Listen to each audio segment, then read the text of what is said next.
오늘의 주요 뉴스입니다. 설 연휴를 맞아서 민족 대이동이 시작됐습니다. 국민의힘 윤리위가 친한계 배현진 의원에게 당원권 정지 1년, 중징계 처분을 내렸습니다. 이재명 대통령이 다주택자 대출 연장에 대한 문제를 지적했습니다. 설 연휴 하루 앞으로 다가왔습니다. 귀성 행렬이 본격적으로 시작됐습니다. 먼저 고속도로 위 이 교통 체증이 정점을 향하고 있습니다. 취재 기자들이 현장에 나가 있습니다. 자, 홍란 기자, 정체 구간이 많죠? 네, 제 뒤로 보이는 대형 스크린에 전국 주요 고속도로의 실시간 상황이 보이는데요. 경부선 하행선 양재 인근 꽉 막혔고 영동선과 서해안선도 차들이 속도를 내지 못하고 있습니다. 이쪽으로 와서 지도를 보시면요. 빨간색으로 표시된 정체 구간 빠르게 늘고 있습니다. 고속도로 정체는 오늘 오후 3시쯤 본격 시작됐습니다. 휴게소에는 휴가를 내고 일찍 귀성길에 오른 사람들로 북적였는데요. 남편 오늘 그 회사 반차를 써가지고요. 예, 좀 서둘러서 준비해서 일찍 출발했습니다. 몇 번 연휴 시작하는 날 출발했었는데 아기도 힘들고 이제 저희도 힘들고 해가지고 오늘 하루 휴가 내서. 지금 서울에서 출발하면 부산까지 5시간 10분, 광주는 4시간, 강릉은 2시간 40분 걸립니다. 정체는 오늘 밤 10시쯤 풀렸다가 내일 새벽부터 다시 시작되는데요. 귀성길 정체는 주말인 일요일 오전 절정에 이를 걸로 전망됩니다. 이번 설 연휴 닷새간 하루 평균 차량 통행량은 525만 대로 예측됩니다. 지금까지 서울 요금소 상황실에서 전해드렸습니다. 자, 이번엔 서울역으로 가보겠습니다. 김승희 기자, 밀려드는 귀성객들로 발 디딜 틈이 없다면서요.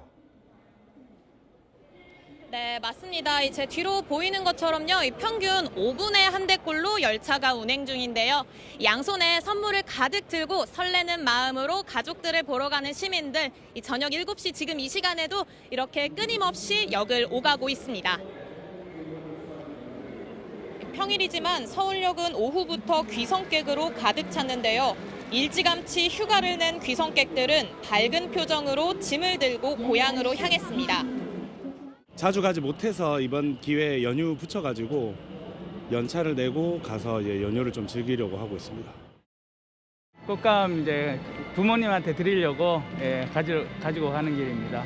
어차피 결국은 마음이니까요. 정성과 마음을 담아서 용돈이든 선물이든 드리면 좋을 것 같습니다. 열차 탑승장으로 내려가는 에스컬레이터와 계단엔 승객이 몰리면서 안전요원이 배치되기도 했습니다. 귀성 대신 여행을 선택한 시민들은 공항으로 향했습니다. 거기는 그래도 봄, 가을 날씨여서 오랜만에 반팔이나 나시를 챙기니까 아예 다른 나라를 간다는 그 기대감이 더 많이 커졌던 것 같아요. 지금 상황으로서는 여행밖에 생각이 안 나니까 너무 설레어가지고. 솔직히 말하자면 제사보단 여행이죠. 연휴 동안 환승객을 포함해 총 136만 명이 인천국제공항을 이용할 전망입니다. 지금까지 서울역에서 전해드렸습니다. 귀성객들, 여행객들 가릴 것 없이 들떠 보입니다. 모처럼의 연휴, 설렘 반, 기대 반인데 여기서 또 중요한 게 바로 날씨입니다. 설 연휴 기간 날씨 상황 알아보겠습니다. 이서영 기자, 내일부터 날씨 어떻습니까? 네, 일단 이번 설 연휴 중엔 큰 추위는 없습니다. 평년보다 포근한 날씨가 연휴까지 이어지겠습니다. 연휴 초반인 이번 주말엔 온화한 서풍이 불어 예년보다 5도 이상 기온이 올라가겠습니다. 특히 일요일인 모레 부산 최고 기온 18도를 비롯해 남부 일부 지방은 20도 가까이 오르는 곳도 있겠습니다. 날씨 따뜻해져서 너무 좋고 옷 입는 것도 가벼워져서 좋아요. 놀러 가는 일정이 있는데 날씨가 따뜻해서 참 놀기가 좋을 것 같아요. 연휴 중후반부엔 기온이 소폭 떨어지지만 여전히 평년 이상의 늦겨울 초봄 날씨가 예상됩니다. 다만 일교차가 15도 이상 벌어질 때도 있어 외출하실 땐 여벌의 옷 챙기셔야겠습니다. 또 다음 주 월요일엔 강원 영동 지방에 특보 수준의 많은 눈이 전망되는 만큼 미리 폭설 대비가 필요하겠습니다. 오늘 수도권과 강원 영서 지역에 발령된 미세먼지 비상 저감 조치는 내일까지 이어질 전망입니다.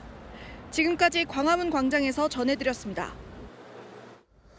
이렇게 설 연휴를 목전에 두고 국민의힘은 다시 한번 내홍에 휩싸였습니다. 당 윤리위가 친한계 배현진 의원에게 당원권 정지 1년, 중징계 처분을 내렸습니다. 지도부가 징계를 확정하면 국회의원직은 유지되지만 서울시당 위원장 같은 당직은 박탈당합니다. 정성원 기자의 보도입니다.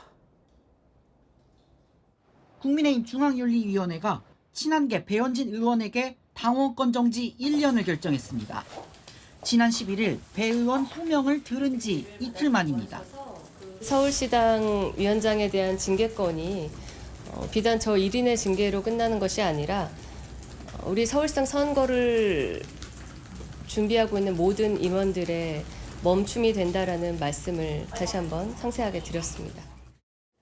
배 의원은 앞서 지난달 한동훈 전 대표 제명에 반대 성명을 주도했고 SNS에 어린이 사진을 무단으로 게시한 점 등 총 4건으로 제소됐습니다. 윤리위는 그중 사진 논란 건이 규정을 위반했다고 봤습니다. 당원권 정지는 제명과 탈당 권유 다음으로 센 중징계입니다. 열흘 내 재심의를 청구할 수 있고 청구하지 않으면 징계가 확정됩니다. 당원권이 정지되면 전당대회 투표와 당직 수행이 불가능해집니다. 배 의원은 징계가 확정되면 서울 지방선거를 지휘할 서울시당 위원장직을 내려놔야 합니다. 장동혁 대표는 윤리위 결정 직전 당 기강을 강조했습니다. 징계 사유에 대해서 윤리위에서 뭐 어떤 조치도 하지 않는다거나 그런다면 저는 당의 기강을 확립하는 데 있어서는 문제가 생긴다고 생각합니다. 채널A 뉴스 정성원입니다.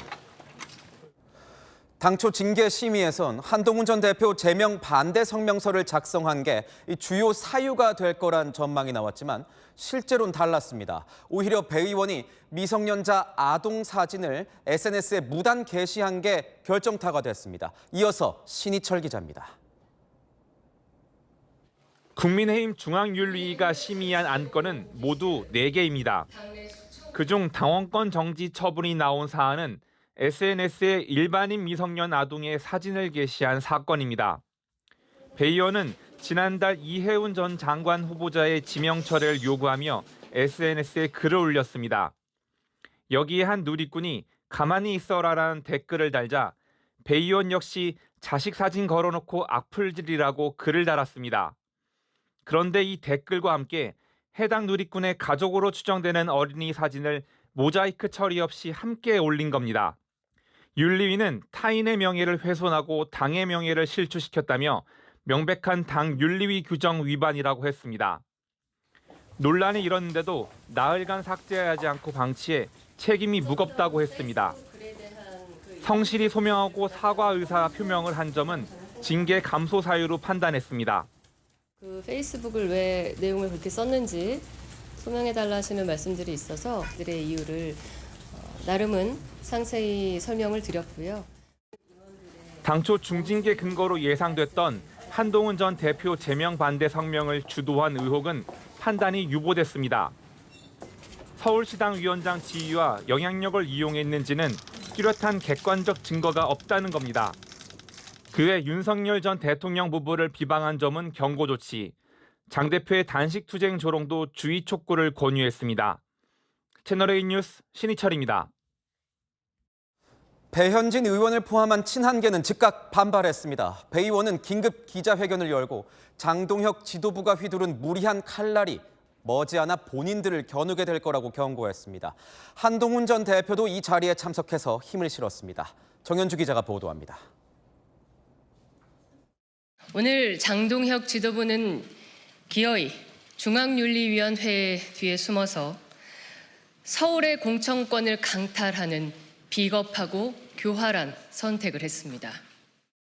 국민의힘 당 색깔인 빨간 재킷을 입고 등장한 배현진 의원. 중징계 결정이 나오자 긴급 회견을 열었습니다. 장동혁 지도부가 지방선거 공천을 사유하려는 속셈이라고 일갈했습니다. 무능한 장동혁 대표가 다가오는 지방선거를 감당할 그 능력이 되겠습니까? 저 배현진의 손발을 1년간 묶어서 자신들의 사천을 관철시키려는 속내를 서울의 시민들께서 모르시겠습니까? 준엄한 민심을 견디기 힘들 것이라고도 경고했습니다. 그 칼날은 머지않아 본인들을 겨누게 될 것입니다. 장동혁 지도부의 옳지 못한 사심, 그 악취를 명절 밥상의 향긋한 냄새로 가릴 수 있겠습니까? 한동훈 전 대표도 회견장을 찾아 힘을 보탰습니다. 별다른 입장을 내진 않았습니다. 오늘 배 의원님께서 말씀하신 내용에 제가 하고 싶은 말씀을 다 들었습니다. 친한계 의원들도 일제히 반발했습니다. 박정아 의원은 어젠 청와대 밥상을 걷어차더니 오늘은 결국 설날 밥상마저 엎어버렸다고 반발했습니다. 한지아 의원은 이번 징계는 서울 선거 패배의 씨앗이 될 것이라고 비판했습니다. 당내 소장파인 대한과 미래 또한 훈련소에서 교육생을 징계하는 모습과 다르지 않다며 징계 중단을 요구했습니다. 당권파는 징계를 옹호했습니다. 한 국민의힘 관계자는 윤리위 결정문을 읽어보니 잘못한 게 맞다며 윤리위는 독립적인 결정을 했을 뿐이라고 말했습니다. 배 의원은 재심 여부는 고민해보겠다고 했습니다. 채널A 뉴스 정현주입니다. 이런 가운데 장동혁 지도부는 인구가 50만 명이 넘는 지역의 지방선거 공천권을 기존 지역시도당에서 중앙당에 넘기기로 했습니다. 이렇게 되면 서울에선 친한계 배현진 의원과 고동진 의원 지역구인 송파구와 강남구의 공천권을 중앙당이 행사하게 됩니다. 여기에 대해서도 친한계 반발하고 나섰습니다. 백승현 기자 보도 이후에 아는 기자로 이어갑니다. 국민의힘이 지방선거를 앞두고 개정한 당원 당규 중 하나는 인구 50만 명이 넘거나 최고위원회가 의결한 지역은 중앙당 공천관리위원회가 기초단체장 후보를 추천할 수 있다는 내용입니다. 공천권을 시도당이 아닌 중앙당이 행사할 수 있는 겁니다. 전국에서 인구가 50만 명 이상인 지역은 20여 곳. 친한계 배현진 의원이 시당위원장을 맡고 있는 서울은 총 3곳이 해당됩니다. 그중 2곳이 배 의원을 포함한 친한계 의원들의 지역구입니다. 이 때문에 일각에선 친한계 힘빼기란 분석이 나옵니다. 위에서 아래로 찍어 누르고 그리고 그렇다면은 지역의 목소리는 덜 반영되고 이건 민주주의의 역행이기도 하지만 지방 분권의 역행이기도 합니다. 하지만 당 지도부 관계자는 복잡한 지역은 중앙당에서 처리하자는 취지라고 했습니다. 또 다른 핵심 관계자 또한 가당치도 않은 얘기라고 일축했습니다. 그런 의도였다면 공천관리위원회에서 특정 지역만 중앙당에서 공천하는 것으로 의결하는 것이 훨씬 더 나았을 것입니다. 이정현 공관위원장도 정해진 공천권자는 없고 공정하게 관리할 책임만 있을 뿐이라고 밝혔습니다. 채널A 뉴스 백승현입니다. 네, 정치부 이남희 선임 기자 나왔습니다. 자, 배현진 의원의 중징계 당초 사유로 예상됐던 이 한동훈 제명 성명과는 많이 좀 달랐습니다. 왜 그런 겁니까? 일단은요, 국민의힘 윤리위가 그 대목은 판단을 아예 유보를 했습니다. 배 의원이 한동훈 제명 반대 성명을 서울시당 전체 의견인 것처럼 냈다. 이런 의혹으로 제소가 됐었는데요. 윤리위가 확인할 수 있는 자료만으로는 사실관계 확인이 어렵다. 이렇게 선을 그었습니다. 그 제소된 이유 보면 근데 가장 문제 삼은 게 배 의원이 자신의 SNS 계정에 미성년 아동 사진 게시한 부분이잖아요. 다른 것들, 경징계에 나온 것들은 다 좀 정치적 노선이나 견해를 표명하는 건데 그거와는 상관없는 대목입니다. 결국은요, 지방선거 앞두고 친한계를 의도적으로 징계했다 논란, 이걸 피하기 위해서 이번 성명 주도했다는 것에 대한 판단은 피한 게 아니냐, 이런 해석이 당내에서도 나오고 있습니다. 당원권 1년 정지, 이건 얼마나 큰 중징계예요? 일단은 국민의힘 소속 의원직은 유지합니다. 하지만 1년간요, 당내 선거 때 당원으로서 투표 못하고요, 출마도 못합니다. 당직이 박탈되는데 배 의원이 서울시당 위원장직이잖아요. 이거 내놓아야 됩니다. 자, 서울시당 위원장직 박탈이 바로 오늘 징계의 핵심입니다. 핵심이라고 한 이 서울시당 위원장직 박탈, 사실상 그러면 지방선거 공천권을 뺏겠다는 건가요? 그래서 조금 전 보신 배 의원 기자회견에서 그 대목부터 지적을 했습니다. 장동혁 대표가 서울의 공천권을 강탈하는 비겁하고 교활한 선택을 했다고요. 자, 서울시도당 위원장은요, 지방선거 때 구청장 또 시구의원 비례대표 공천에 결정적인 영향을 미칩니다. 근데 당원권 1년 정지되면 서울시당 위원장으로서의 공천권 전혀 행사 못합니다. 앞서 보신 것처럼 또 국민의힘이 인구 50만 명 넘는 기초자치단체 중앙단이 공천할 수 있게 당원 당규도 개정했거든요. 근데 배의원 지역구가 있는 송파구청장이 여기에 해당이 됩니다. 친한계에선 오늘 이 배의원 중징계 그리고 당원 당규 개정을 사실상 공천권 박탈 이중장치라고 보고 있습니다. 오늘 보니까 배현진 의원 기자회견장에 친한계가 총 집결했어요. 보니까 당의 어떤 갈등 상황이 다시 좀 폭발하는 건가요? 맞습니다. 배 의원 조금 전 기자회견에는 한동훈 전 대표, 또 안상훈 한자 의원 등 친한계 인사들 총 출동했습니다. 한동훈 전 대표 제명, 또 김종혁 전 최고위원 탈당 권유, 그리고 배 의원 당원권 정지 1년까지 친한계 인사 3연타 릴레이 중징계에 대해서 맞불 대응에 나선 겁니다. 한 전 대표 오늘 기자회견에 나섰지만 직접 목소리를 내지 않았는데 조금 영상을 보면은 이제 배 의원 이렇게 안아주고 악수하면서 격려하는 모습도 보이더라고요. 한 친한계 의원이 오늘 하루도 끝이 아니니까 다 같이 와서 힘 싣는다 이렇게 설명을 했습니다. 아주 긴 싸움을 예고한 겁니다. 기자회견 뒤에 한 전 대표가 이 배 의원 중징계에 대해서 윤어게인 당권파들의 사리사욕이라고 맹공을 퍼부었습니다. 친한계와 당 수당파에서는요, 공천권 박탈 막장 드라마다, 지방선거 패배의 씨앗이라면서 아주 강한 반발에 나섰습니다. 설 직전 기습적인 중징계, 당내 갈등 최고조로 치닫고 있습니다. 장동혁 대표는 어떤 입장인 건가요? 그러니까 이 결정이 뒤집힐 가능성은 없습니까? 일단 배 의원이 재심 여부를 고민해 본다고 했는데 재심을 청구한다고 하더라도 결론이 바뀔지는 미지수입니다. 장동혁 대표는요, 오늘 한 방송에서 이렇게 말했습니다.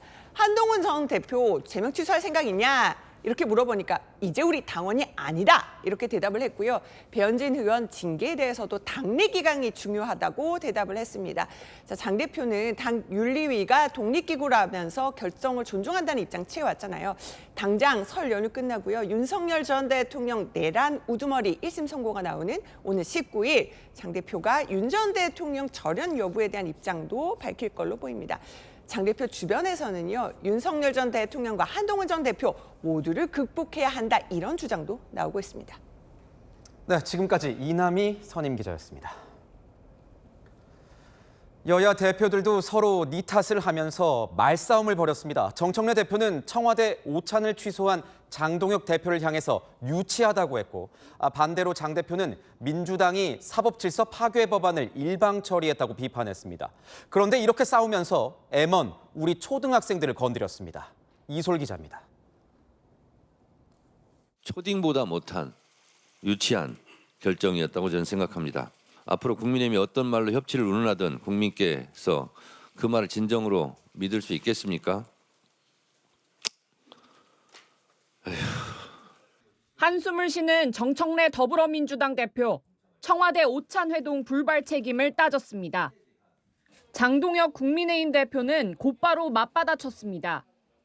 밤에 그렇게 사법질서와 헌정질서를 파괴하는 악법들을 일방적으로 처리하는 것은 초딩도 상상조차 하지 않는 일입니다. 청와대 회동 전날 민주당 주도로 이른바 사법개혁 3법을 국회 법사위에서 일방 처리한 걸 꼬집은 겁니다. 민주당은 재판소원법, 대법관 증언법, 법왜곡죄 등을 이달 내 처리하겠다고 강조했습니다. 민주당도 더 이상 시간이 없다는 것을 잘 아는 것이죠. 그렇기 때문에 마지막까지 이렇게 덮어 씌우기까지 하고. 국민의힘은 장외 집회나 필리버스터 등 모든 수단을 강구한다는 방침입니다. 민주당이 사법개혁 3법을 본회의에서 강행 처리하면 대미투자 특별법 처리에 협조하지 않는 방안까지 거론되고 있습니다. 그 단초가 여당의 상식과 어긋난, 그리고 국민의 공정, 그리고 대부분의 국민께서 바라지 않는 방향의 사법 파괴가 우선이었다는 점을. 민주당은 국익을 심각하게 훼손하는 폭거라고 비판했습니다. 채널A 뉴스 이솔입니다. 설 연휴를 앞두고 여야 지도부가 나란히 민생 현장을 찾았습니다. 협치가 사라진 정치권을 향한 시민들의 시선 따뜻하지만은 않았는데요. 민심의 목소리 최재원 기자가 들어봤습니다. 희망찬 새해 어깨띠를 메고 비성객 배웅을 나온 정청래 민주당 대표. 시민들과 악수를 나누고 셀카 요청에 직접 사진도 찍어줍니다. 어린이와 즉석 팔씨름 대결도 했습니다.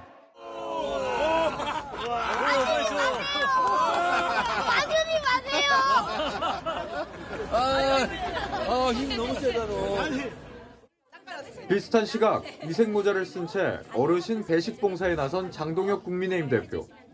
많이 드십시오. 더 필요하고 말씀 주시고요. 식판도 부지런히 나릅니다. 말씀하시면 약과 제가 하나 보려고 줄 테니까. 앞서 쪽방촌을 방문해 73배도 했습니다. 설 연휴를 앞두고 양당 지도부 나란히 민생 행보에 나섰습니다. 여야 모두 설을 앞두고 민심 잡기에 나선 건데요. 정치권을 향한 시민들의 생각 과연 어떨까요? 그만 좀 싸우라는 목소리 하나같이 나왔습니다. 참 보기 좋은데 항상 이렇게 이런 명절 때만 하시지 말고 진짜 저희는 진짜 싸우는 사람은 다 그냥 제명시켰으면 좋겠어요.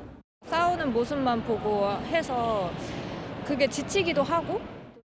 여야 모두 잘한 게 없다는 쓴소리입니다. 자유롭게 이제 입법시킬 수 있는 힘이 너무 커지지 않았나 라는 생각이 들어서 그걸 견제할 만한 세력이 없다는 게 좀 아쉬운 점인 것 같고요. 국민을 위한 정치를 안 하고 너무나 자기의 파벌 싸움은 자기의 위주로 정치를 하는 것 같아서 너무나 안타깝고. 하나같이 국민을 위해 일하라는 목소리였습니다.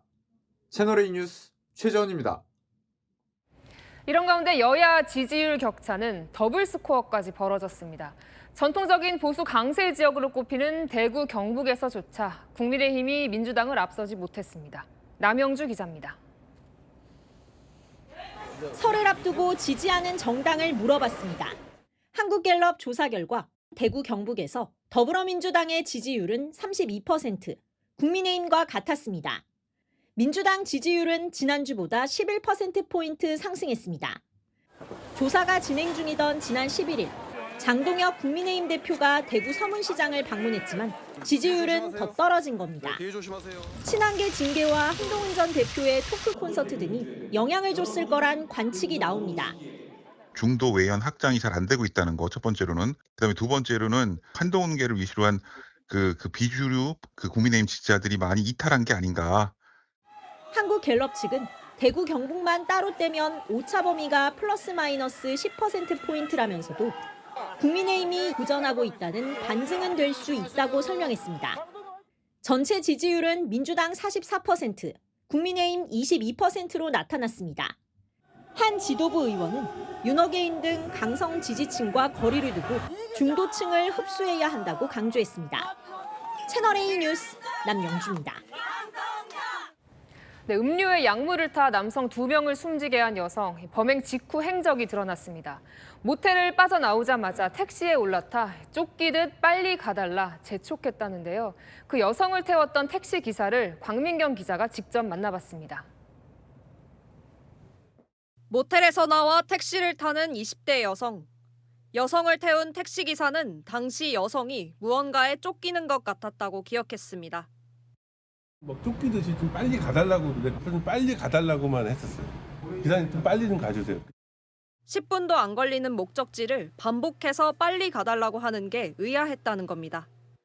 목적지를 멀리를 간다든가 이럴 때는 조금만 좀 빨리 좀 가주세요. 이런 말씀을 하시는데 거리가 거의 한 2km 이 정도밖에 안 돼. 거리는 그렇게 멀지가 않았거든요. 여성은 남성들을 재우려 했을 뿐 죽을 줄 몰랐다고 경찰에 진술했는데 범행 후 서둘러 현장을 벗어나려 한 정황이 있었던 겁니다. 모텔에서 남성이 숨진 채 발견된 날 밤, 경찰은 여성 주거지 인근에서 잠복하다 반바지를 입고 나온 여성을 긴급 체포했습니다. 경찰이 잠복하고 있었다고 했었거든요. 봉고차 3대, 과학수사차 2대, 여기 위에 건물 사진 다 찍고 가셨고. 여성은 숨진 남성 2명에겐 약물의 양을 첫 번째 범행보다 배 이상 늘렸다고 진술했지만 살해 고의성이 입증되지 않아 상해치사 혐의로 구속된 상황. 살해 의도가 있었습니까? 숨지신 분들이 있었나요? 피해자분들에게 미안한 마음 없으십니까? 경찰은 여성의 살인 의도가 있었다고 의심하고 휴대전화 등 압수물품을 정밀 분석 중입니다. 채널A 뉴스 광민경입니다. 시내버스를 들이받은 운전자가 사고 직후 경찰을 피해 행인들 사이로 달아났습니다. 체포 과정에서 거세게 저항하다 전기 충격기까지 동원됐는데요. 왜 이렇게 필사적으로 도주한 걸까요? 김채현 기자가 단독 보도합니다. 달리는 시내버스 뒤를 회색 승용차가 들이받습니다. 버스 기사는 휴대전화로 현장 사진을 찍고 사고를 낸 남성 운전자도 부서진 차량 잔해를 살핍니다. 누군가와 계속 통화하는 남성. 갑자기 몸을 휙 돌려 빠른 걸음으로 사고 현장을 벗어납니다. 사라져서 경찰을 부른 거죠. 차 안에 있는 줄 알았는데 차 안에도 없어가지고. 남성은 사고 지점에서 100m가량 도망쳐 사람들 틈에 몸을 숨겼습니다. 수색하던 경찰에 발각되자 팔을 뿌리치며 거세게 저항하는 남성. 경찰은 전기 충격기를 사용해 남성을 검거합니다. 수갑을 채우려고 하는데 계속 이제 힘을 주고 막 이렇게 자세를 웅크리고 있으니까. 붙잡힌 20대 남성은 카자흐스탄 국적 외국인이었습니다. 비자가 만료돼 불법 체류 상태라 도망쳤다고 경찰에 진술한 걸로 전해졌습니다. 경찰은 남성의 신병을 출입국 관리소로 넘겼습니다. 채널A 뉴스 김채연입니다. 네, 식사 중에 이게 무슨 날벼락일까요? 식당으로 갑자기 차량 한 대가 돌진했습니다. 30대 외국인 운전자가 주차를 하려다 페달을 잘못 밟은 건데요. 아찔했던 당시 상황 송정현 기자가 보도합니다. 우측 방향지시등을 켜고 인도로 올라오는 승용차. 주차구역에 차를 대는가 싶더니 갑자기 빠른 속도로 돌진합니다. 유리창은 산산조각 나고 식당 내부는 식탁과 식기들이 나뒹굴며 순식간에 아수라장이 됩니다. 밥을 먹다 날벼락을 맞은 손님은 바닥에 쓰러집니다. 차에서 내린 남성들은 수습에 나섭니다. 부딪히는 그런 소리가 딱 들렸어요. 가스가 딱 터지는 그런 소리? 하고 그런 소리가 딱 들리더라고요.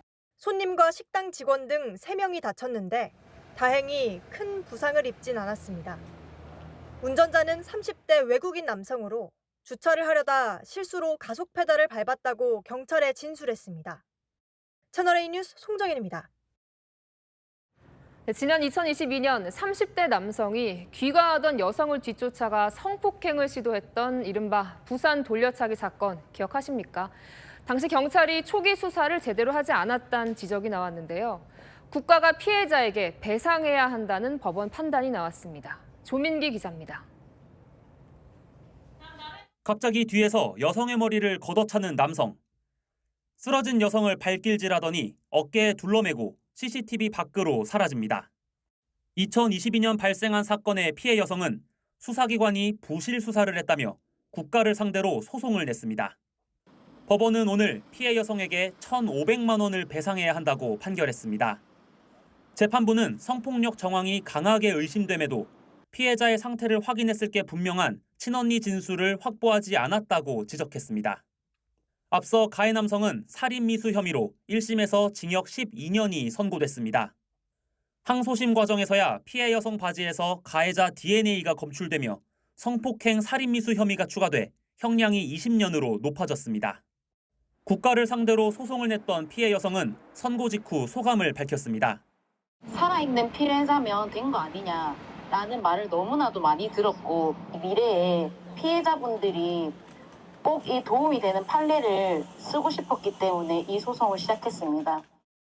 재판부는 피해자가 탄원을 반복한 후 항소심 단계에서야 혐의가 추가됐고 불합리한 수사로 인해 상당한 정신적 고통을 받았다고 지적했습니다. 채널A 뉴스 조민기입니다.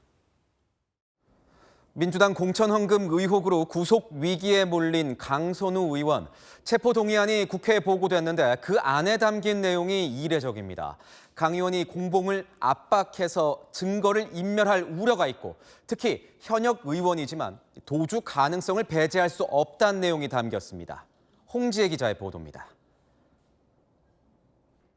경찰은 총 28장 분량의 영장 신청서를 통해 강선우 의원 구속 수사가 필요하다고 주장했습니다. 수사팀은 먼저 강 의원이 공범으로 지목된 전직 보좌관을 압박하고 있어 증거인멸 염려가 있다고 기재했습니다. 강 의원은 지난해 김병기 무소속 의원과의 대화 녹음이 보도된 직후 자신의 SNS에 해명글을 올렸습니다. 이 글이 진술을 오염시키거나 다른 피의자들과 진술을 담합하기 위한 시도라는 게 경찰 주장입니다. 1억 원 공여자로 지목된 김경 전 시의원은 돈 전달 당시 강 의원 외에도 보좌관이었던 남모 씨도 동석해 있었다고 진술했습니다. 경찰은 또 과거 수사 과정에서 잠적하거나 해외로 도피했던 국회의원 사례까지 거론하며 현역 의원이라 하더라도 도주 가능성을 배제하기 어렵다고 강조했습니다. 만약 구속되지 않아 강 의원이 도피할 경우 전 국민적 관심이 쏠린 이번 사건에서 형사사법기관 역시 책임과 비판을 피하기 어려울 것이라고도 덧붙였습니다. 강 의원 체포동의안은 설 연휴 뒤 열리는 첫 국회 본회의에서 표결에 붙여질 전망입니다. 채널A 뉴스 홍재입니다. 어제 법원은 이재명 대통령이 경기지사 시절 방북 대가 명목으로 북한의 외화를 대신 건넨 혐의로 이 재판에 넘겨졌던 김성태 전 쌍방울 회장에게 공소 기각 판결을 내렸습니다. 대북 송금 뇌물 혐의가 이중 기소라서 처벌을 할 수 없다는 건데요. 판결문에 적힌 이중 기소의 근거, 이기상 기자가 단독 취재했습니다. 대북 송금 수사팀은 연휴 기간에도 김성태 전 쌍방울 회장에 대한 1심 판결을 분석하며 항소 여부를 검토할 예정입니다. 채널A가 확보한 판결문에 따르면 재판부는 표준 국어 대사전상 외국환 거래법 위반에서 정한 지급과 뇌물죄에서의 공여는 같은 뜻이라고 적었습니다. 무언가를 제공한다는 측면에서는 동일하다는 겁니다. 김 전 회장이 1심 유죄를 선고받은 외화 반출 혐의와 추가 기소된 뇌물 공여 혐의는 액수와 상대방이 일치하기 때문에 사실상 하나의 범죄로 볼 수 있다고 판단했습니다. 대북 송금 수사팀은 설 연휴 마지막 날인 18일까지는 반드시 항소를 해야 한다는 입장입니다. 김성태 전 쌍방울그룹 회장의 뇌물 혐의는 외화 반출 혐의와는 전혀 달라서 이중 기소가 아니라는 겁니다. 어제 선고기일이 아니었는데도 재판부가 갑자기 공소 기각 판결을 하는 등 불공정한 재판을 했다는 의견도 있는 걸로 전해졌습니다. 수사팀 의견을 수원지검 지휘부가 수용할지는 아직 정해지지 않았습니다. 19일까지 항소하지 않을 경우 김성태 전 회장은 뇌물 공여 혐의로는 처벌이 불가능해집니다. 채널A 뉴스 이기상입니다. 중국 베이징에 있는 북한 대사관에서 특이 동향이 포착됐습니다. 대사관 앞 게시판에 김정은과 딸 주애가 단둘이 찍힌 사진을 정중앙에 내걸었습니다. 이런 사실이 알려지자 금세 사진을 교체하긴 했는데 후계 내정 단계에 들어선 김주애. 달라진 위상이 엿보였습니다. 김정근 기자가 보도합니다. 오늘 오전 8시 중국 베이징의 북한 대사관 게시판입니다. 사진 25장이 걸렸는데 게시판 중앙 사진이 주목을 받았습니다. 김정은 국무위원장과 딸 주애가 단 둘이 찍은 사진이었습니다. 부녀가 함께 원산과 삼지연시를 방문한 사진도 걸렸습니다. 그런데 약 2시간 뒤 게시판 사진이 모두 철거된 모습이 확인됐습니다. 오후엔 게시판에 새로운 사진들이 게시됐습니다. 게시판 중앙엔 김정일 선대 국방위원장 혼자 찍힌 사진이 걸려 있습니다. 북한 대사관은 1년에 2~3차례 정도 게시판 사진을 교체해 왔는데 통상 게시판 중앙엔 김 위원장 단독 사진이나 시진핑 중국 주석 등 국가 정상들과 찍은 사진이 주로 걸립니다. 국가정보원이 어제 김주애를 두고 후계 내정 단계라고 언급한 데 이어 주중 북한 대사관에서도 주애를 둘러싼 변화가 감지된 겁니다.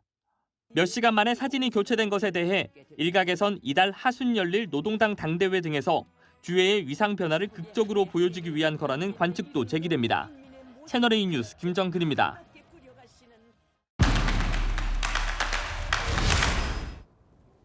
네, 정치부 김유진 차장 나왔습니다. 주중 북한 대사관에 김정은, 김주애 사진이 내걸렸어요? 네, 중국 베이징의 북한 대사관 정문 게시판 중앙에 김정은 국무위원장과 김주애가 함께 찍힌 사진이 걸렸다. 이렇게 전해졌죠. 지금 보시는 모습이 현지 시각으로 오늘 오전 8시쯤 모습입니다. 그런데 2시간 뒤 10시에 저희 베이징 특파원이 현장을 다시 찾아가 보니 보시는 것처럼 김주애 사진을 다 내렸어요. 오후 5시 반쯤 다시 가보니까 김정일 선대 국방위원장의 사진을 다시 건 걸로 확인됐습니다. 국가정보원이 어제 김주애를 사실상 후계 내정 단계로 판단한다고 국회에 보고했죠.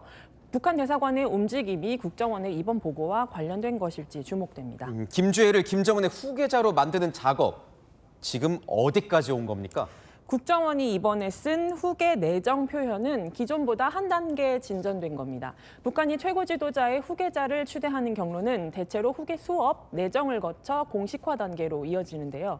국정원 판단이 맞다면 앞으로 김주애가 후계자라는 사실을 공표하는 과정이 이어질 차례입니다. 그런데 여성 후계자는 이번이 처음이잖아요. 이게 북한에서 가능한 건가요? 말씀대로 북한에서 여성 최고 지도자가 탄생하는 건 사상 초유의 일일 텐데요. 김주애가 후계자란 사실을 북한 사회가 받아들일 수 있도록 여건을 만들 필요가 있습니다.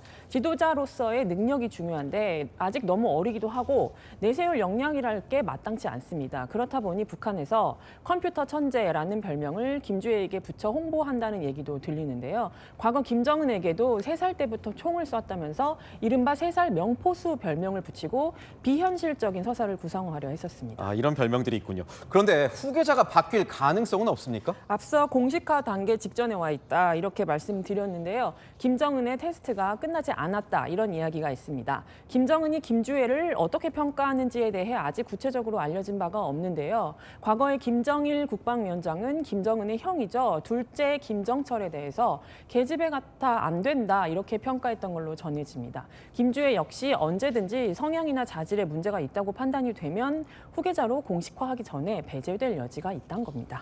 13살로 알려진 김주애가 북한을 이끌어갈 수 있는 거예요? 김주애 지금 겨우 10대의 나이인데 지도자로 거론되죠. 후계자로 공식화가 되더라도 선대의 김일성, 김정일 때처럼 공동 통치 기간을 가질 것이란 관측도 나옵니다. 김정일의 경우 33살 때였던 1974년 후계자로 내정이 됐고 김일성이 사망한 1994년까지 약 20년을 공동으로 통치했습니다.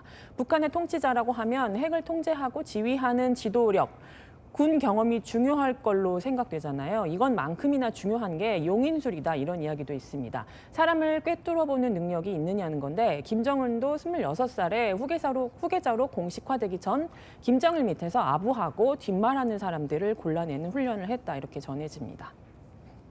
네, 지금까지 김유진 차장이었습니다. 네, 이재명 대통령이 다주택자들을 겨냥해 또 한 번 경고장을 던졌습니다. 기존 보유 주택을 담보로 대출 연장 혜택을 주는 게 공정하냐고 물은 건데요. 이 메시지가 부동산 시장에 미칠 파장, 이상원 기자가 보도합니다. 이재명 대통령이 다주택자 주택담보대출 만기 연장의 공정성에 대해 언급했습니다. SNS에 다주택자들의 기존 대출은 만기가 되면 어떻게 처리해야 할까요?라고 물었습니다. 투기용 다주택 취득에 금융 혜택까지 주는 것은 문제가 있다는 지적입니다. 다주택자 대출의 기한 연장을 제한하는 방안을 검토하겠다는 뜻으로 해석됩니다. 청와대 관계자는 임대사업자 대출 연장 제한이 검토될 수 있다고 설명했습니다.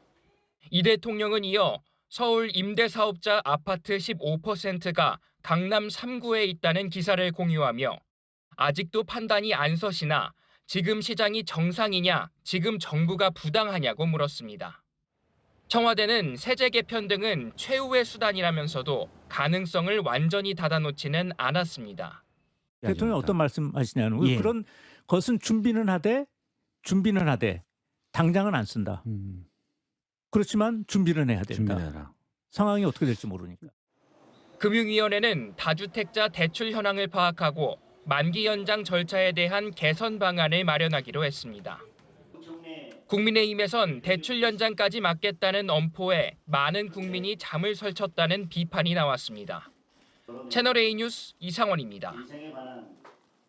이렇게 대통령이 연일 다주택자를 압박하고 동시에 세를 낀 매물을 팔 수 있도록 한시적으로 퇴로를 열어주면서 시장에는 가격을 낮춘 급매물이 나오고 있습니다. 배정현 기자가 취재했습니다. 재건축 사업이 진행 중인 서울 강남구의 한 대단지 아파트. 가격을 낮춘 매물이 속속 나오고 있습니다. 이 아파트 단지에서 전용 170제곱미터 기준 호가는 90억 원대인데요. 어제 5억 원 낮춘 급매물이 나왔습니다. 다주택자 중과 피하려고 내놓으신 거고 한번 이렇게도 해보시죠라고. 다주택자 양도세 중과를 앞두고 정부가 실거주 의무 유예 등 일부 보완책도 같이 제시하자 급매물이 등장하고 있습니다. 실제 서울 내 아파트 매물은 하루 만에 약 1,400채 증가했습니다. 가격 조정폭도 더 커졌습니다. 88평 같은 경우가 저희가 청구한 81억까지는 거래가 됐지만 지금 하는 76억 선에도 물건이 있다. 특히 강남 3구의 경우 이 대통령이 처음 다주택자 중과세 유예 종료를 언급한 이후로 3,252채가 늘어났습니다. 직전 동일 기간 늘어난 매물의 2.5배가 넘습니다. 대통령의 강경 드라이브에 1주택자 중에서도 고가 아파트를 보유한 고령층 중심으로 집을 내놓는 움직임까지 나타나고 있습니다. 은퇴하신 분들이 이제 향후 이제 보유세가 이제 상당히 세게 이제 시작시킬 예정이다 보니 이참에 정리하자 이렇게 생각하시는 분들이 좀 많은 것 같아요. 이 대통령이 다주택자의 주택담보대출 기한 연장 관행을 지적하고 나서자 시장에 미칠 영향이 더 커질 거란 전망이 나옵니다. 채널A 뉴스 배정현입니다. 네, 컴퓨터에 사용되는 D램 가격이 금보다 더 올랐단 말이 나올 정도로 치솟았습니다. 그러다 보니 집에 있는 중고 컴퓨터 팔려는 문의가 쇄도한다는데요. 김태우 기자가 취재했습니다. 용산 전자상가 점포 앞 컴퓨터 본체가 수북이 쌓여 있습니다. 최근 D램 가격이 급등하면서 가지고 있던 램을 팔려는 소비자들이 보낸 컴퓨터가 매일 수십 대씩 들어옵니다. 기존에 사용하시던 램을 최소한 10만 원 이상은 비싸게 이제 매각을 할 수 있으니까 한꺼번에 모아서 보내주시기도 하시고. 반나절 사이에 값이 오르기도 해 가격표도 따로 없습니다. 새 거가 지금 35만 원. 원래 5만 원, 6만 원이 기본 가격이었어요. 중고도 알아보시면 많이 올랐을 거예요. 삼성전자의 16GB 램 가격은 1년 새 5배 넘게 올랐습니다. 반도체 기업들이 수익성이 높은 AI용 메모리 생산에 집중하면서 일반 PC용 램이 귀해진 데다 고환율까지 겹쳐 가격이 폭등한 겁니다. 영업난에 가게 문을 닫는 PC방 점주들도 램 가격 추이를 챙겨봅니다. 한 50만 원에 올렸는데 원래 시세가 한 30만 원쯤에나 팔아야 되지 않나 싶거든요. 시세가 조금 그래도 좀 방어가 된다는 느낌은 있어요. PC와 노트북 완제품 가격도 크게 오른 가운데 램 제품 가격은 당분간 우상향할 거란 전망입니다. 채널A 뉴스 김태우입니다. 네, 명절에 장거리 운전하다 보면 앞차와의 거리를 알아서 조절해주는 크루즈 컨트롤 기능 요긴 하죠. 하지만 맹신하면 안 됩니다. 직선 구간에서도 날씨 조건이 좋아도 사고가 날 수 있기 때문인데요. 우현기 기자가 취재했습니다. 추월 차선을 빠른 속도로 달리던 차량. 수백 미터 앞 차량 진입을 막는 바리케이트들을 인식하지 못하고 그대로 들이받습니다. 고속도로를 달리고 있는 다른 차량. 곡선 구간에 접어들었는데 흰색 차선을 서서히 이탈하더니 콘크리트 벽과 충돌합니다. 흰색 화물차가 좌측 깜빡이를 켜고 차선 변경을 시도하는데 이를 인지하지 못하고 그대로 충돌합니다. 크루즈 컨트롤 기능을 사용하다가 발생한 사고들입니다. 삼성화재가 가입 차량을 대상으로 크루즈 컨트롤 사고를 조사한 결과 6년 전 15건에 불과했지만 지난해엔 100건을 넘었습니다. 급히 끼어드는 물체, 그리고 악천후, 저조도, 역광 이런 것들에 대해서 인식이나 감지율이 좀 떨어질 수 있다라고 제조사 매뉴얼에 공통적으로 명시가 되어 있고요. 전문가들은 직선 구간이나 기상 조건이 양호한 상황에서도 사고는 언제든 발생할 수 있다고 조언합니다. 크루즈 컨트롤을 맹신하지 말고 운전대를 꼭 잡고 전방을 주시하라고 당부했습니다. 채널A 뉴스 우현기입니다. 미국 중앙정보국 CIA가 유튜브에 이런 영상을 만들어서 올렸습니다. 중국인들을 겨냥해서 스파이를 모집한다는 공개 홍보 영상입니다. 트럼프 대통령 방중을 앞두고 굳이 이런 영상을 올린 이유는 뭘까요? 워싱턴에서 정다은 특파원이 전합니다. 중국군 고위 간부로 보이는 남성이 거수 경례를 받으며 건물로 들어섭니다. 회의 참석 후 독백이 이어집니다. 然日复一日，真相越发显而易见。领导们真正在保护的只有他们自己的私利。 이후 집으로 화면이 전환되면서 군인 가족의 모습이 보입니다. 我不能让这些狂人来塑造我女儿未来的世界。 결국 이 군인은 노트북으로 군 기밀 정보를 넘깁니다. 미국 중앙정보국 CIA가 공개한 중국어 버전의 스파이 모집 영상입니다. 중국 고위 지도부의 정보를 갖고 있거나 군사, 정보기관, 첨단 기술 분야 등에 종사하고 있으면 연락하라면서 CIA 다크웹 주소 등 연락 방법도 알립니다. 최근 대대적 숙청으로 인한 중국 군부의 내부 동요를 정보원 포섭으로 활용하려는 움직임이라는 해석이 나옵니다. 주미 중국 대사관은 노골적인 정치적 도발에 해당한다면서 반발하고 나섰습니다. 다만 트럼프 대통령은 연일 시진핑 주석과의 좋은 관계를 강조하고 있습니다. No, our relationship with China is very good right now. My relationship with President Xi is very good. 워싱턴 현지에선 이번 미국의 중국 정보원 공개 모집이 오는 4월 예정된 미중 정상회담을 앞두고 양국 관계에 긴장감을 보여줬다는 해석이 나옵니다. 워싱턴에서 채널A 뉴스 정다은입니다. 트럼프 미국 대통령이 환상적이라는 표현을 써가면서 극찬을 한 장관이 한 명 있습니다. 의회에서 보여준 이 모습 때문인데 뭐가 그렇게 마음에 쏙 들었던 걸까요? 장하연 기자의 보도입니다. 이른바 앱스타인 스캔들 청문회에서 민주당 의원들이 법무장관을 몰아붙입니다. Even more troubling, the DOJ has failed to bring any of these perpetrators to justice. Instead, it has engaged in a relentless pursuit of Donald Trump's perceived enemies. 신경전 중 다른 의원이 끼어들자 말싸움이 커집니다. You can let her filibuster all day long, but not on our watch. Not on our time. No way. And I told you about that, Attorney General, before you started. You don't tell me. Yeah, oh, I did tell you because we saw what you did in the Senate. Lawyer, not even a lawyer. 전직 헌법학 교수 출신 정치인을 한물간 변호사라고 조롱한 겁니다. 비난은 공화당 의원에게도 똑같았습니다.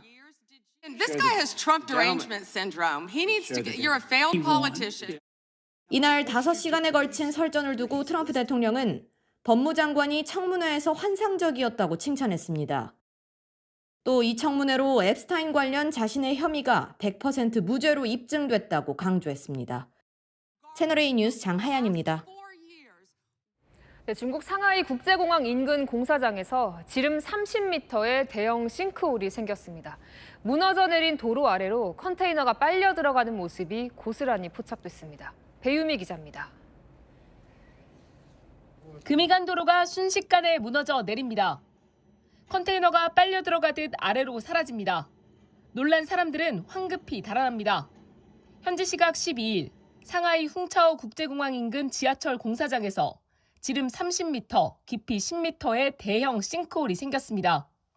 인명피해는 없었습니다. 현지 당국은 지하수도 누출로 지반이 약해지면서 싱크홀 현상이 나타난 걸로 파악하고 있습니다.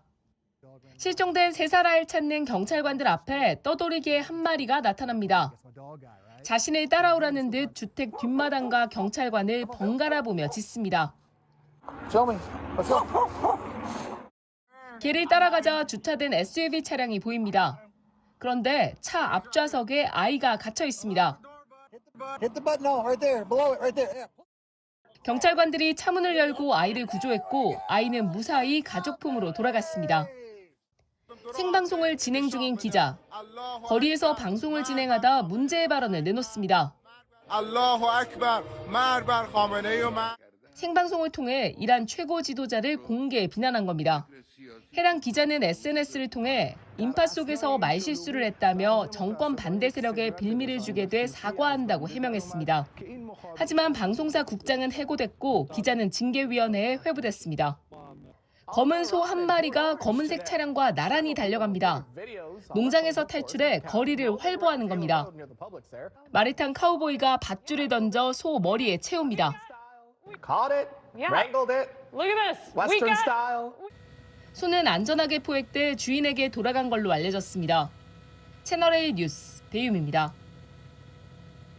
소백산과 설악산 같은 우리나라 국립공원에는 멸종 위기의 희귀 동물들이 살고 있는데요. 뿔을 부딪히며 싸우거나 육아에 여념 없는 좀처럼 보기 어려운 모습이 포착됐습니다. 박지혜 기자입니다. 소백산 숲속. 수컷 노루 2마리가 뿔을 맞대고 거친 싸움을 벌입니다. 밀리다가도 다시 밀며 물러서지 않습니다. 뿔이 생기는 시기가 짝짓기철이랑 시기가 맞아가지고 고철에 그런 식으로 경쟁하는 모습을 보여줄 수 있는 것 같아요. 어미 노루와 딱 붙어있는 새끼 노루.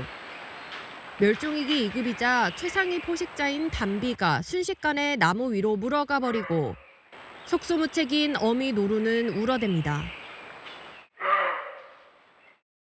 나무에 매달린 아기 반달가슴곰이 어미의 손길을 요리조리 피합니다. 어미 여우도 새끼 4마리에 둘러싸여 쉴 틈이 없습니다. 국립공원공단에 따르면 현재 우리나라에는 멸종위기 포유류 11종 등이 서식 중인 것으로 추정됩니다. 채널A 뉴스 박재입니다. 네, 울산 태화강을 뒤덮은 떼까마귀. 겨울철이면 수만 마리가 찾아와 장관을 이룹니다. 그런데 최근 정전 사고를 냈다고 하는데요. 허준원 기자가 취재했습니다. 수만 마리 새들이 저녁 하늘을 뒤덮습니다. 전봇대나 전선 위에도 새들이 한가득입니다. 시베리아 등지에서 겨울을 나기 위해 날아온 떼까마귀들입니다. 이색적인 모습에 관광 상품까지 등장할 정도지만 정작 주민들은 곤욕입니다. 떼까마귀가 머문 곳들은 배설물이 한가득입니다. 주차된 차량에도 잔뜩 묻어 있습니다. 지난 10일엔 까마귀들이 전신주에 부딪혀 전선이 끊어지면서 일대 4천여 가구가 암흑천지가 되기도 했습니다. 한참 저녁 식사들 할 시간이고 그 포스기까지 같이 정전이 되니까 그 계산도 못하고. 야생조류 보호 규정 때문에 강제로 포획도 할 수 없습니다. 까마귀들이 다시 돌아가는 다음 달까진 불편한 동거가 이어질 전망입니다. 채널A 뉴스 허준원입니다. 네, 포크레인으로 퍼내고 있는 것, 제주 바닷가에 밀려든 괭생이 모자반입니다. 올해 유독 많다는데요. 왜 그런 건지 공국진 기자가 취재했습니다. 해변을 따라 갈색 해조류가 널브러져 있습니다. 바다에서 떠밀려온 불청객, 괭생이 모자반입니다. 조금만 방치해도 썩어 악취를 풍깁니다. 걸어 다닐 때 벌리적거리고 보기도 안 좋고 짠내도 많이 나고. 작업자들이 수거하고 있지만 끝이 안 보입니다. 포크레인으로 장비로 지금 한 3일 동안 치워서 지금 이 정도예요. 올 들어 제주 해안가에 유입된 모자반은 635톤 정도. 지난 한 해 수거한 양과 맞먹습니다. 기온 상승에 모자반 생육이 활발해지며 계절풍을 타고 중국 해상에서 밀려온 것으로 추정됩니다. 제주도는 설 연휴 기간에도 모자반 수거 작업을 벌이기로 했습니다. 채널A 뉴스 공국진입니다. 이르면 오늘부터 귀성길 떠나는 분들 계시죠? 이번 설 연휴 동안 큰 추위는 없지만 먼지가 말썽이고요. 월요일 동해안에 대설 예보가 있습니다. 내일 아침 서울 3도까지 올라서고요. 중부는 안개와 빗방울 때문에 운전 조심해야겠습니다. 낮에는 대구 17도 등 일교차가 크겠습니다. 주말까지는 평년 기온 크게 웃돌겠고 다음 주 초에는 다시 이맘때 겨울 날씨입니다. 수도권에는 초미세먼지 주의보가 발효 중인데요. 내일은 종일 매우 나쁨 단계고요. 먼지는 주말까지 머물다 흩어집니다. 동해안에는 역대 최장 건조특보가 발효 중인데요. 월요일 동해안에 대설특보급의 많은 눈이 오겠고요. 그 밖에는 대체로 맑겠습니다. 날씨였습니다. 뉴스에 마칩니다. 시청해주셔서 감사합니다.